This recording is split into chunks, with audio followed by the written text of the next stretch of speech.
नमस्कार, मी पंजाब तक आज आहे 24 डिसेंबर 2024 आणि योगा कारण 24/24 आज तारीख आहे आणि आजपासून सर्व राज्यातल्या शेतकऱ्याला अंदाज देणार आहे. कारण की राज्यामध्ये आज डिसेंबर महिना आहे, शेतकरी कांदा काढणं चालू आहे, त्याच्यानंतर मका देखील आहे आणि शेतकऱ्याचं द्राक्ष बाग आहे, काही जणांचं म्हणजे कापूस देखील शेतामध्ये पडले. तर आजपासून शेतकऱ्याला अंदाज देणार आहे.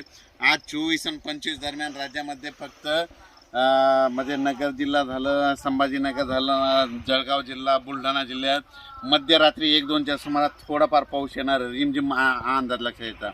पण राज्यातल्या शेतकऱ्याला सांगू इच्छितो की राज्यामध्ये शुक्रवार, शनिवार आणि रविवार म्हणजे 27 डिसेंबर, 28 डिसेंबर आणि 29 डिसेंबर दरम्यान राज्यात पुन्हा एकदा अवकाळीचं संकट आहे आणि तो पाऊस जोराचा पडणार आहे. आता ते तसा रिमझिम पडणार नाही, म्हणून हा अंदाज लक्षात येतात. 27 डिसेंबर, 28 डिसेंबर आणि 29 तारखेला सांगायचं झालं तर बुलढाणा जिल्हा, अमरावती जिल्हा, अकोला जिल्हा, त्याच्यानंतर नागपूर, त्याच्यानंतर हिंगोली, वाशिम, परभणी, त्याच्यानंतर जालना जिल्हा, जळगाव जिल्हा, संभाजीनगर, त्याच्यानंतर चाळीसगाव, निफाड, नंदुरबार, त्याच्यानंतर नाशिक, त्याच्यानंतर नगर जिल्हा, त्याच्यानंतर पुणे, त्याच्यानंतर इकडं धाराशिव, लातूर, बीड, परभणी, नांदेड या भागामध्ये शुक्रवार, शनिवार आणि रविवार म्हणजे 27 डिसेंबर, 28 डिसेंबर, 29 डिसेंबरला भाग बदलत 3 दिवस पाऊस पडणार आहे, म्हणून हा अंदाज लक्षात येतात.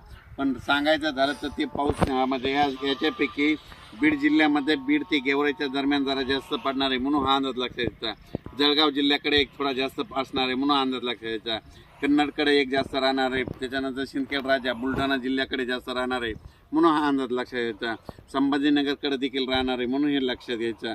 जळगाव जिल्ह्यात देखील जास्त राहणार हे लक्षात घ्यायचं. श्रीरामपूरला राहणार आहे, शिर्डीकडे थोडा एक जास्त राहणार आहे, म्हणून लक्षात घ्यायचं. पैठणला एक जास्त पाऊस पडणार आहे, म्हणून हा अंदाज लक्षात घ्यायचा. राज्यात मध्ये शुक्रवार, शनिवार, रविवार म्हणजे 27 डिसेंबर, 28 29 अवकाळी पावसाची शक्यता आहे, म्हणून हा अंदाज लक्षात घ्यायचा.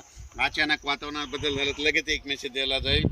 31 तारखेपासून परत राज्यामध्ये थंडीला सुरुवात होणार आहे, म्हणून हे अंदाज लक्षात घ्यायचा. बऱ्याच शेतकऱ्याला सांगू इच्छितो की तुम्ही काय करा, आता तुमच्याकडे हरभरा असेल की आता हा म्हणजे आभाळ असल्यामुळे त्याच्या आळी येते, एक चांगलं कीटकनाशक आणि चांगलं बुरशीनाशक मारा. हे पाहू शकता, माझा हे 18 एकरचा प्लॉट आहे आणि या ठिकाणी शेतकऱ्यासाठी अंदाज दिलेला आहे आणि परत अचानक उद्या लगेच एक मेसेज दिला जाईल. धन्यवाद.